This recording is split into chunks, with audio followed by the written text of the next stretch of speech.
There was a point made at the end of the Emotionally Absent Mothers book that has stuck with me. I don't have a specific passage to read, but I just wanted to explain the general concept. And it's on differentiating between emotional neglect and abuse, and how most of us call a lot of things neglect that are actually abuse. It said like there are a whole lot of people who think that they were emotionally neglected but not emotionally abused, and the vast majority of them actually were emotionally abused as well. And it kind of said that the core of what makes neglect is that it is just a absence of, and there just being an absence of something is different from an intentional withholding. It would just be a lack of.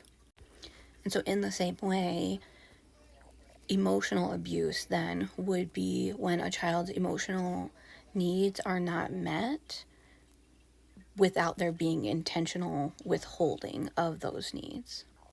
But most people who think of themselves as having been emotionally neglected had parents who intentionally withheld things like validation, acceptance, support, praise.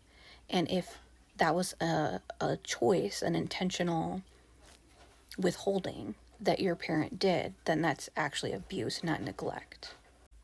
And at first, that seemed kind of weird to me, kind of confusing to me. But I think it makes sense when I consider that when you intentionally withhold from meeting somebody's needs, you kind of are choosing to cause them to suffer. You believe that they need to go without that need being met, or that they should, or that it will help them in some way, whatever reasoning they might come up with. It actually does make a lot of sense. See that as not like true neglect. I think it's just a form of abuse that can look more passive. But if it's an intentional withholding, it's not actually passive.